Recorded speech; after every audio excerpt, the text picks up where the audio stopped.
e queria chamar Teresa Mota, Teresa Gomes Mota.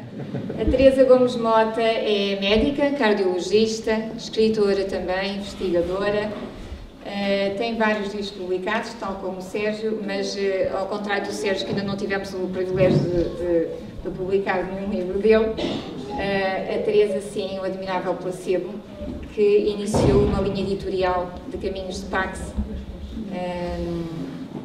que se chama O Novo Paradigma. Passaria agora a palavra à Teresa Mota, como eu já disse, mas ela não ouviu. Médica, investigadora, escritora. Boa tarde a todos. Estou aqui a falar algo para vos ver e para que me possam ver. Eu não gosto de falar atrás de púlpito, não gosto de me esconder, de certa forma. Mas também, se for para ali, tapo os slides que estive a preparar e, portanto, optei por esta questão, não tenho a altura dos meus, da Paula. Eu queria começar por dizer que é um grande, enorme prazer estar aqui e agradecer, em primeiro lugar, a quem nos acolhe, que da Câmara Municipal, daqui da Biblioteca, às pessoas aqui do Conselho, que eu agradeço muito estarem de uma forma tão expressiva aqui, e um agradecimento muito, muito especial, naturalmente, à Paula Elias e ao Pedro Elias, a editora e o autor deste livro, que eu considero todos os títulos extraordinário. Um grande agradecimento por este convite. Sensibiliza-me imenso. Eu acho que é uma enorme responsabilidade. Se perguntarem porque é que me convidaram, eu não sei, mas eu a eles nunca digo que não. E, portanto, aqui estou eu dando o meu melhor. Eu queria ainda agradecer, antes de começar então a apresentação, às pessoas que vieram de fora, portanto, às pessoas que responderam a este chamado para vir aqui a Vila de Rei, e que muitas eu sei que vieram de longe para estar aqui. E eu espero que aquilo que aqui vieram fazer, que quando voltarem, eu julgo que já, mesmo não acontecesse mais nada, isso já ia acontecer, mas quando voltarem, vão felizes e com algo mais por terem estado aqui. Então, eu começo por explicar um pouco como é que eu talvez conheci este autor, o Pedro Elias e a Paula Elias. Como a Paula já disse, conhecemos faz hoje exatamente 4 anos, no dia 10 de junho de 2010, num colóquio em Lisboa, organizado pelo Luís Resina, aqui presente, que se chamava A Missão de Portugal no Mundo. Só aqui uma pequena interrupção. Estão-me a ouvir bem? Sim. A Missão de Portugal no Mundo.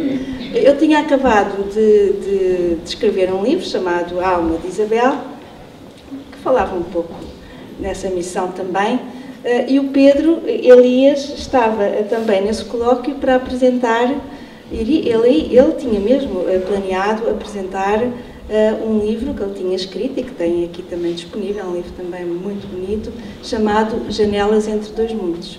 Encontramos eu e a Paula no corredor. Eu era a primeira vez, como ela disse, eu sou médica, até já tinha escrito alguns livros, mas aquela foi uma edição de autor, portanto eu não tinha nenhuma experiência de todo este percurso, desde a edição até à venda. Estava um bocadinho atrapalhada cá fora, arranjar uma mesa, ela ajudou-me imenso, achei logo uma pessoa adorável, emprestou-me uma toalha para pôr na mesa, etc. Explicou-me, mudou-me o sítio onde eu tinha a mesa, o sítio onde eu estava não era bom para vendas, portanto foi ali logo um momento. Aliás, quem a conhece sabe que ela é assim, foi muito, muito bom. Mas depois, fomos para as sessões, que foram realmente muito interessantes, um colóquio muito bem organizado, e surgiu a oportunidade julgo que até foi mesmo o Luís Resina, tenho a certeza até, de eu, no intervalo, poder fazer uma curta apresentação do meu livro. Não estava planeado, mas houve essa abertura, e então no intervalo, eu aproveitei para preparar, porque também não tinha levado nada preparado, uma pequena apresentação, no fundo foi um book trailer do meu livro. Mas nessa altura, do outro lado da sala, estava o Pedro Elias, então, a apresentar o seu livro. E foi então um encontro com este autor que foi um encontro separado por uma parede, porque eu estava dentro do auditório, quando toda a gente estava fora, não é? Estava a preparar a minha apresentação, o Pedro estava lá fora a apresentar o livro, com uma imensa gente muito interessada, e eu só ouvia o som da sua voz, sem perceber as palavras, e no final muitos aplausos. Eu fiquei a pensar, que pena, como eu gostaria de estar daquele lado da parede a ouvir este autor, e como eu gostaria de saber o que ele está a dizer.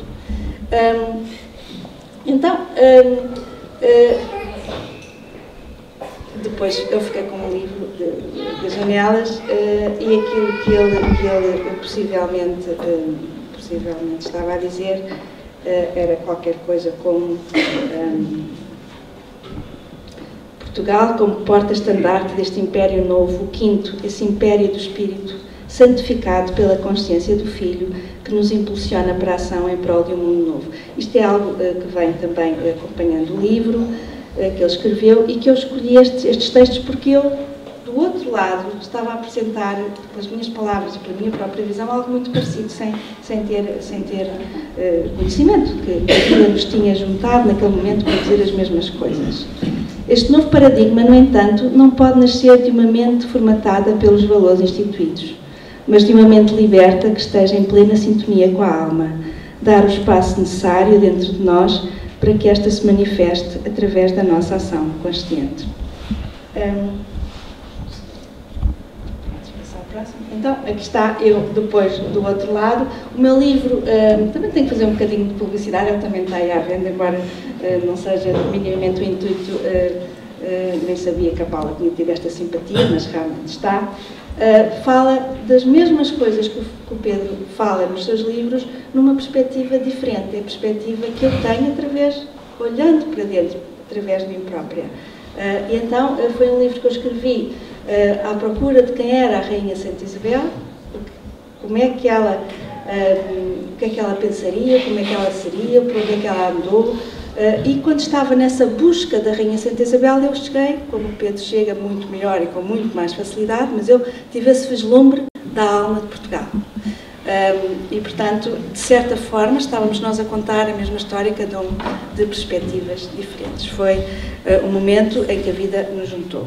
Depois, aconteceu aquilo que eu disse. A Paula é uma pessoa extremamente simpática, muito solícita, e ajudou-me até a vender depois os meus livros. Ela ia vender a outros lados os livros do Pedro, e passou também a levar os meus, e começou-se a estabelecer uma amizade entre nós. E, portanto, eu posso dizer que, se calhar, eu estou aqui hoje por causa dessa amizade. Mas aconteceu outra coisa muito extraordinária.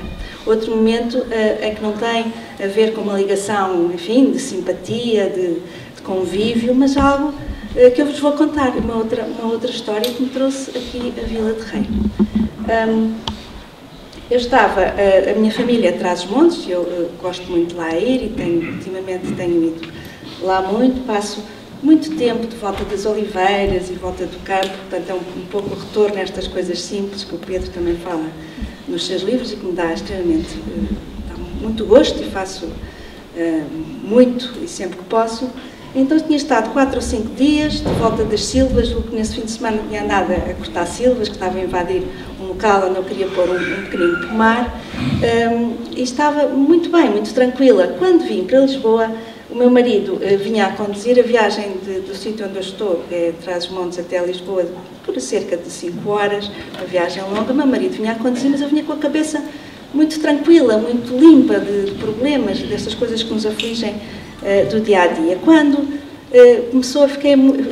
comecei a estar muito incomodada por um pico que tinha no dedo, um pico de uma silva, provavelmente. Eu não tinha ali nenhuma agulha para tirar o pico, aquilo estava a me incomodar. Eu sou médica, claro, começo logo a fazer um filme. Este pico, se eu não tiro este pico, isto começa a me inflamar o dedo, isto até pode, sei lá, dar aqui uma infecção. Olha, se eu fosse diabética, até podia ter aqui um abscesso, uma gangrena. E estava neste pensamento e a pensar realmente como é que um pico, uma coisa tão pequenina, tão diminuta, pode incomodar tanto um ser tão grande como eu sou, uma coisa muito extraordinária. E estava assim, de repente, porque estava com a cabeça limpa, veio aquela intuição. E se Portugal, o problema de Portugal, é tão simples como um pequenino pico espetado à luz? E eu tenho por hábito acarinhar este tipo de pensamentos. Houve uma altura da minha vida que eu dizia que disparate, coisa mais disparatada, e mudava a antena, a agulha para o outro lado, mas agora já não faço assim. E então disse, bem, então será se é um pico que está esperado em Portugal, deixa-me lá ver onde é que estará esse pico para a gente o tirar. E começo a olhar para a paisagem. E nem imaginam, quando olhamos com atenção, a quantidade de postes e de coisas verticais que aparecem na nossa paisagem. Um dia experimentem olhar. São os postes elétricos, é antenas dos telemóveis, é estes moinhos eólicos, é postes pequeninos, é postes grandes. Mas eu olhava para cada uma destas coisas que eu estava a viajar, olhava para todas estas coisas e dizia, não é isto, não é isto, não é isto, não é isto. Até que neste pensamento me embalei e adormeci, não é? Também é habitual quem anda. Quando eu acordei, aconteceu então esta coisa absolutamente extraordinária.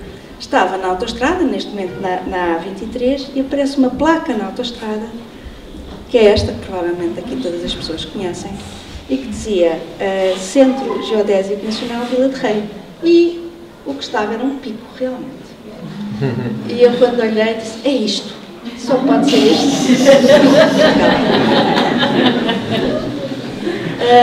Claro que cheguei a casa e fui ligar-me imediatamente à internet, porque nem nunca tinha ouvido falar, peço desculpa, que havia um Centro Geodésico Nacional, o que era isso, e fui estudar.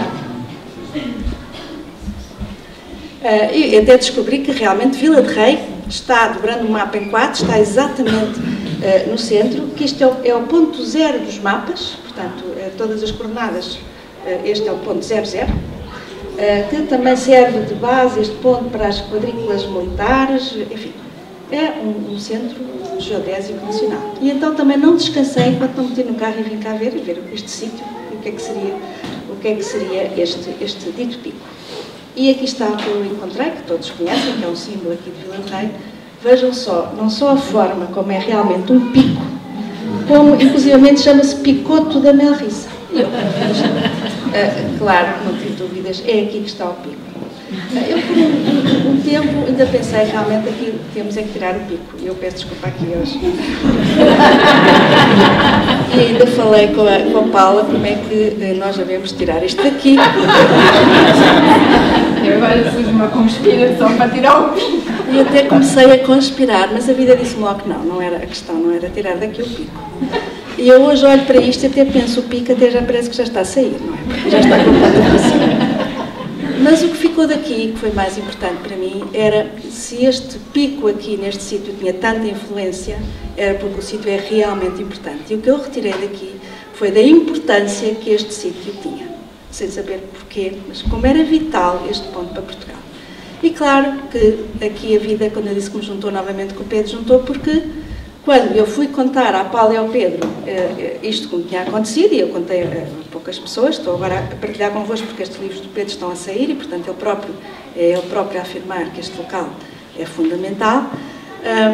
E quando fui partilhar, eu sabia que eles tinham, nós falávamos muito, mas não tínhamos ainda a intimidade que podemos dizer, que o conhecimento que temos hoje. Eu sabia que eles tinham saído de Lisboa, que tinham ido para o centro, mas nem sabiam onde é que eles estavam a viver. E eles disseram, mas nós estamos a viver em Vila de Rei. E eu disse, pronto, ok. Há alguém que já chegou cá muito antes de mim, eu pulei agora. Mas confirma-se que este local, e a minha intuição assim também o diz. E como vem, nós todos temos esta capacidade de chegar às coisas através de nós, quer dizer, não precisamos de ir fora buscar o silêncio e a percepção, através de nós conseguimos chegar às coisas. No picoto da Melriça, e daqui eu acho que também que a Paula, quando eu falei arrancar o picoto, ela ficou muito zangada, porque ela também gosta muito do picoto, e realmente diz lá isto.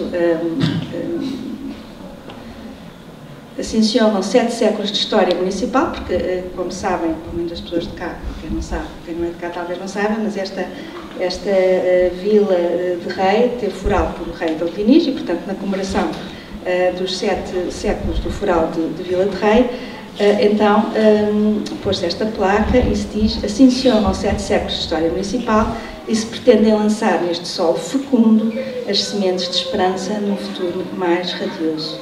para todos. Portanto, também a própria placa do Picoto, mais uma vez, parece confirmar isto que era a ideia que eu tinha intuído. Ok, então o Pedro convidou-me para lançar apresentar, ajudar na apresentação deste livro, e eu perguntei ao Pedro, e à Paula, o que é que querem que eu diga? Qual é esse o meu papel? Porque este livro, como vão ler, é um livro especial, extraordinário, como eu já disse.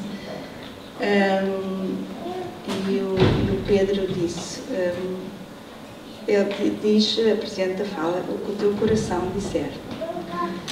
E eu fiquei um bocadinho atrapalhada, porque eu gosto de dizer o que o coração diz, mas eu também sei, porque já tenho feito muitas apresentações, profissionais e não profissionais, que as coisas realmente importantes só chegam no dia, ou na véspera ou no dia.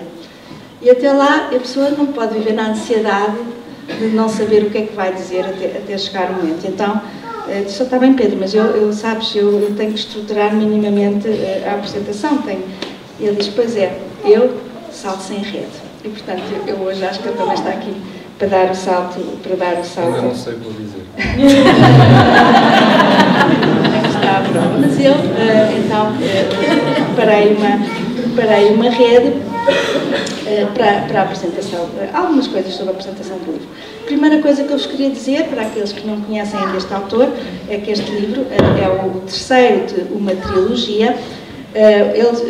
Existem vários, e estão ali, julgo, todos eles à venda. Eles foram sendo publicados por uma ordem que não é a ordem, digamos, recomendada ou aconselhada pela editora e pelo autor, da sequência dos livros. Portanto, quem ainda não tiver lido, quer dizer, então há aqui uma ordem que é aconselhada porque ajuda a perceber toda esta trilogia, esta sequência. Então, o primeiro livro é aconselhado a Murmúrios de um Tempo Anunciado, depois a seguir Janelas entre dois Mundos, o terceiro este que é hoje lançado, Memórias de um Despertar. Depois há um quarto livro que, não fazendo parte da trilogia, ajuda muito e completa e explica muito do que se passa nos outros três, que é A Chave de Andrómeda, e finalmente um último livro que é talvez o mais profundo e que eu realmente recomendo que seja lido em último lugar, também eu recomendo, que é A Voz de Lixo. Que não é do Pedro, é de um outro autor chamado Andrés Rios, que é colombiano, mas que realmente é um livro que faz parte, também, na minha opinião, faz parte deste conjunto. Em termos de estrutura destes romances, estrutura narrativa, digamos, o Pedro conta, estes são romances, e são romances em que tudo é contado na primeira pessoa, mas não é sempre o mesmo narrador. Portanto, são os personagens que vamos saltando, portanto, é muito vivo, não há monotonia nestes livros. Portanto, vai saltando, ora sou eu, sempre alternando. E é algo que é muito interessante, é que o tempo não é sempre o mesmo. Portanto, podemos estar com um personagem a falar no presente, algo que está a acontecer agora, mas se calhar no meio disso que está a contar vai-se lembrar de algo que aconteceu muito tempo antes, ou inclusivamente de algo que poderá acontecer mais tarde. Mas o Pedro tem um especial cuidado em nos explicar sempre em que ponto do tempo nós estamos. Estamos no passado, estamos no presente ou estamos no futuro. Ajuda-nos muito a compreender.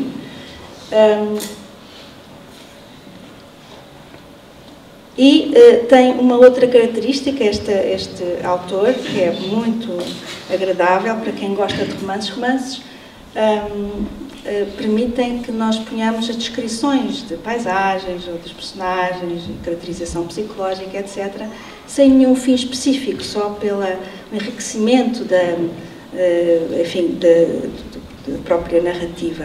Por exemplo, num conto já não acontece, nós vemos um conto, aparece uma pistola, nós sabemos que em qualquer momento aquela pistola vai disparar, não aparece uma pistola só para aparecer. Mas no romance não. E o Pedro tem a capacidade de nos pôr, e tem a preocupação de nos pôr nos locais com uma descrição que apela a todos os sentidos e que nos realmente, quando nós lemos isto, sentimos mesmo lá. E são coisas, às vezes, tão simples que nós não nos apercebemos, mas que fazem toda a diferença. Eu vou ler aqui um bocadinho do capítulo 7 deste último livro, e que diz assim: depois do almoço, desci até ao lago.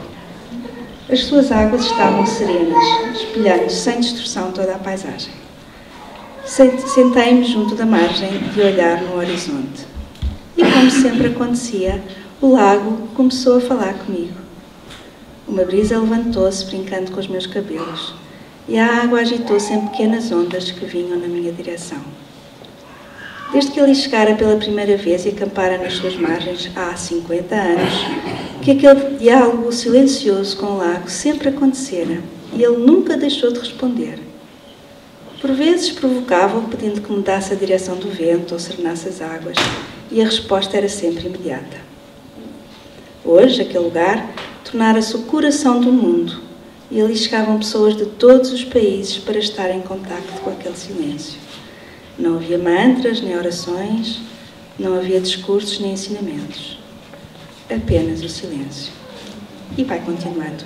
Este local, este lago, é o lago, aqui a barragem de Castelo Bode. Ele nunca diz, mas eu acho que é. Mas só descobri também há pouco tempo. Só descobri há pouco tempo. E só tive a confirmação ontem. Então, temos... Outra característica muito importante que eu considero e que a mim me tranquilizou muito, porque junto com muitas pessoas aqui, não todas espero, mas há muitas que têm uma mente muito racional. Eu fui criada nessa parte da lógica. Esta obra de Pedro, todo o conjunto, tem uma enorme coerência. Ou seja, ele escreveu os livros não pela ordem recomendada, que seria o fio da narrativa. Ele escreve uns primeiro, outros depois. Escreve ao longo de 21 anos todos estes livros e, portanto, o que nós encontramos é que as coisas todas, os personagens andam para trás e para a frente, misturam-se e tudo faz sentido. Dá a ideia que o Pedro tem acesso a uma determinada matriz, a um determinado programa, a uma determinada paisagem, digamos assim, e que pode ir lá buscando as peças já pela ordem que ele quiser, porque no fundo tudo faz sentido. E isto dá-nos uma garantia, pelo menos a mim, sinto isto como é sinal que isto é verdadeiro. Isto não é uma coisa feita para nos iludir ou com outros, é algo que é verdadeiro, que ele tem acesso. Eu julgo que todos nós temos de alguma forma acesso, ele tem um acesso com muita clareza, muita clareza. Isto é muito interessante. Eu acho que isto é uma característica que depois irão confirmar, que é muito interessante. Claro, ele diz que os livros não são proféticos. Claro que ele também, apesar de tudo, isto é a minha interpretação, também é uma pessoa, vive neste século, é homem, tem todos estes filtros que nós temos, e talvez ele não tenha, ou tenha alguma distorção naquilo que ele vê, ou adapta mesmo sem querer aquilo que ele vê àquilo que nós somos capazes de percepcionar. Mas na realidade eu acho que ele está a ver, está a transmitir e a publicar nestes livros algo que está lá e que não tem presente, como ele diz, não tem presente nem passado nem futuro. Tudo está, são tudo peças do mesmo puzzle, e tudo faz parte da mesma paisagem. É um bocadinho difícil nós sairmos desta noção do tempo linear, que vai-se de mais antigo para o mais recente, mas pronto, sabemos que realmente o tempo linear é uma construção humana e, portanto, ele tem capacidade de ir ao futuro também ler aquilo porque o futuro, o presente e o passado se sobrepõem.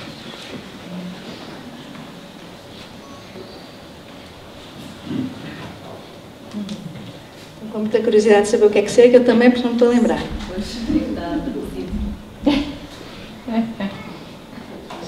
O capítulo. Ok, então eu pensei, como já ouviram falar um pouco do capítulo 3, o Sérgio teve este tempo em que vos falou do capítulo 3, eu gostei muito do capítulo 3 também, e o que eu senti com o capítulo 3 é que não precisava de me preocupar mais com o problema de Portugal, porque estava ali a solução, porque eu até ali não via solução nenhuma. Eu tenho esta noção, não sei se tem a mesma, mas eu julgo que qualquer pessoa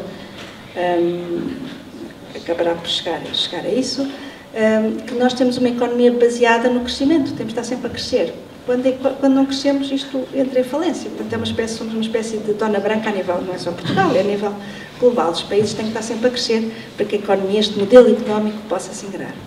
Ora, claro que não é possível estarmos sempre a crescer. Portanto, vai haver um momento, nem o planeta aguenta, não é? E, portanto, vai haver um momento em que vai haver um colapso. Eu tenho esta noção, o Pedro, aqui no livro, também fala nesse mesmo colapso, e claro, muitas pessoas têm essa noção. Aqui a questão é que eu não, até este capítulo 3 do Pedro, não via nenhuma solução, não via nenhuma alternativa. Tudo que eu via fazer era sempre baseado neste modelo de é preciso crescer, é preciso crescer, é preciso crescer. E, portanto, isto tranquilizou-me muito e pensou, bem, não é para fazer nada, porque existe uma alternativa, portanto, isto vai aparecer no momento certo, eu vou saber o que vou ter que fazer. Já o capítulo 5, que eu gostaria de vos falar, portanto, isto em termos de conteúdo, já é diferente, já me diz que há qualquer coisa aqui que eu tenho para fazer neste momento já. E o capítulo 5 é um capítulo, ao contrário do 3, em que, apesar de se mudar de paradigma, apesar de tudo ainda dá dinheiro, ainda há certa organização diferente, mas que ainda conseguimos fazer uma grande ligação com o que acontece agora, no capítulo 5 começa-se um modelo de organização que é completamente diferente. Quem inicia este movimento é o David, que é um monge, que começa por meditação à beira de um lago, cá estamos outra vez à beira deste lago, sou eu, e depois de algum tempo e de algum trabalho de meditação e de silêncio, começam a chegar famílias, a organizarem-se comunidades à sua volta. E ele depois vai liderar todo este processo e, no fundo, o que é? São pequenas aldeias que se organizam em rede, onde não há dinheiro. Portanto, as aldeias produzem, as pessoas trabalham, mas todos os bens são partilhados. E isto é através de uma rede de aldeias que tem no centro uma outra aldeia, que é a aldeia central, onde as pessoas entregam os bens que produzem e que depois são distribuídos, onde estão também as unidades de saúde e, portanto, as escolas, portanto, essas estruturas comuns. E este modelo acaba por se ir desenvolvendo, acaba por ter uma expansão tal que, quando vem o tal grande colapso económico, vai ser aqui que o António, que apareceu no capítulo 13, que era o primeiro-ministro de Portugal, e que sempre acarinhou este projeto pioneiro do David, das aldeias sem dinheiro, das aldeias Anoeia, é aí que se vai pegar nesta experiência que já existia em Portugal, muito disseminada, para poder espalhar isto para o resto de Portugal e para o mundo inteiro, uma vez que, com o grande colapso económico, o dinheiro não tem mais. É como eu disse há pouco, uma dona branca, o dinheiro deixa de existir, deixa de funcionar. Então, aqui temos, quando eu disse que agora sim isto tocou-me, de certa forma, porque tenho alguma coisa para fazer, aqui temos, então a Paula Elias também, a liderar aqui esta nossa maravilhosa Associação Fazedores da Mudança. Temos aqui o nosso Sr. João, o Presidente da Junta de Freguesia, envolvido também, e temos então aqui o que poderá ser, porque ainda não é, um protótipo de uma dessas pequeninas aldeias, onde se começam a fazer coisas em que as pessoas não estão a usar o dinheiro, estão a usar os seus recursos, os seus saberes, a sua boa vontade, a sua vontade de partilhar. E hoje o que aconteceu no Forno foi muito bonito, porque vimos o resultado disso e podemos partilhar, não é? Podemos partilhar o pão feito naquele forno acabado de construir. Também este David tem algo, fala de algo muito interessante, não só, portanto, nesta maneira de organizar em termos de bem, mas, por exemplo, em termos da saúde. Eu espero que, se calhar, não vão ler tão entusiasmadamente como eu, que sou médica e, portanto, me interesso muito por esses assuntos, mas realmente eu ando também muito preocupada com o sistema de saúde que temos. Nós temos um sistema de saúde que, se calhar, nos orgulhamos muito, pensamos tem indicadores muito bons. Por exemplo, Portugal é dos países onde há mais longevidade, dos países do mundo onde as pessoas vivem mais, ficamos contentes com isso, mas também quando vamos ver outros indicadores, por exemplo, o número de anos que nós vivemos sem doenças também são dos piores. Quer dizer, nós vivemos muito, mas a maior parte dos nossos anos vivemos doentes. Isto faz-nos refletir muito sobre o nosso sistema de saúde.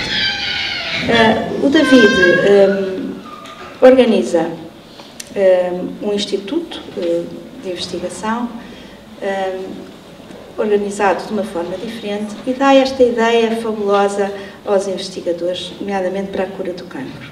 E assim, muito resumidamente, ele diz, em vez de procurarem, como até aqui se tem feito, medicamentos, tratamentos para eliminar as células cancerígenas, não é? Para matar, e nós sabemos o que é que isso leva, esses tratamentos que dispomos hoje, leva a medicamentos altamente tóxicos para todo o organismo, leva a mutilações, tentamos tirar fisicamente os tumores, e, portanto, deixa a pessoa muito diminuída e muito enfraquecida. Então, o David diz, não, investiguem esta ideia, vamos tentar que as células cancerígenas, as células que estão fora do programa, regressem ao programa original, regressem ao programa da pessoa, se liguem ao todo, àquilo que é o próprio corpo, aquilo que é bom para o próprio corpo. Nós vamos afastar, aniquilar, vamos reintegrá-las na unidade. E, portanto, é a partir daí, então, que se desenvolve um tal tratamento, tipo de tratamento que depois não há patentes, não há vendas, mas disponibilizado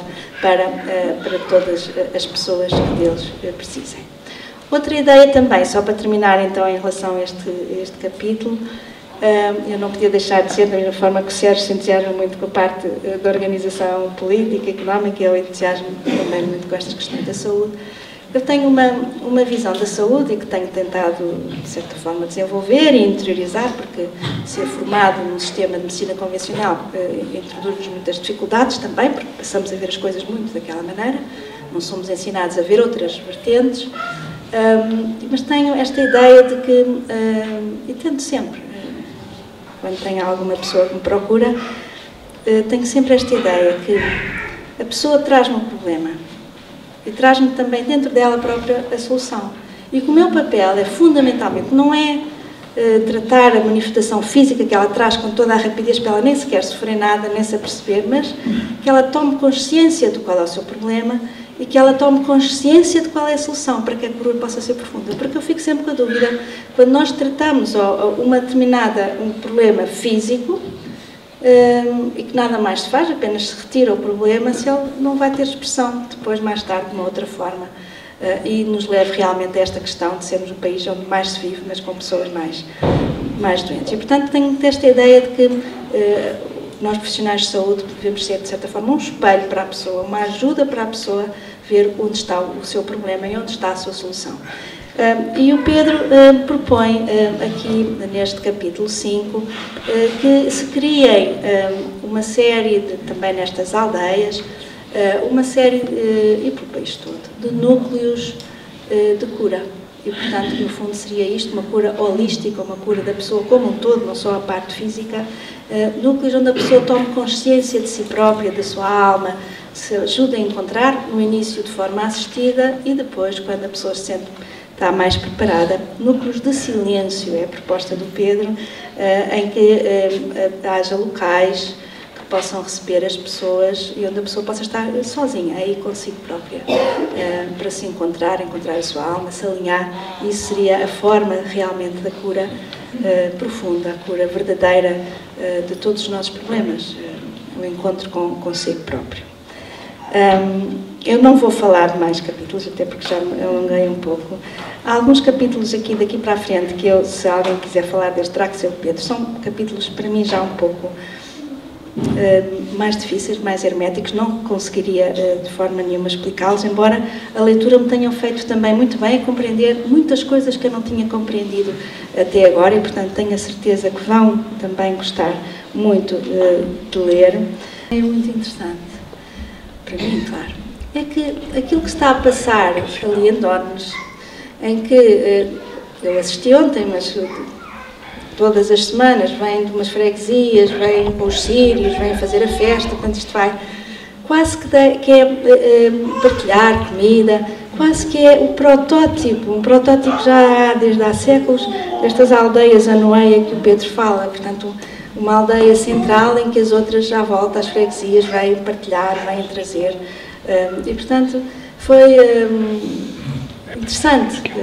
Para mim foi extraordinariamente interessante ver que isto já existe aqui no Conselho. Não tenho dúvidas que a partir daqui será um centro que irá irradiar para o resto do país e provavelmente para o resto do mundo coisas extraordinariamente importantes. Então terminava. Joana. Com estas palavras também do Pedro Elias, em que no fundo é um resumo de tudo isto que eu acabei de dizer.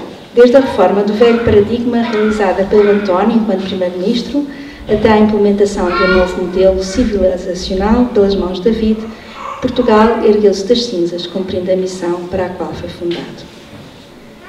E do seu coração profundo saíram novos navegadores, levando ao mundo as fragrâncias de uma nova terra, instaurando nesta o império do Espírito Santo, anunciado desde sempre pela voz de poetas e filósofos do passado. Eu aqui acrescentaria perpetuado pelas populações, como eu ontem acabei de assistir. Arautos desse desígnio maior que este país nunca deixou de cumprir, apesar de todos os certos telhados, mostrando ao mundo os caminhos do futuro e acolhendo, como sempre o fez, de forma fraterna e profundamente compassiva, toda a humanidade. Muito obrigada.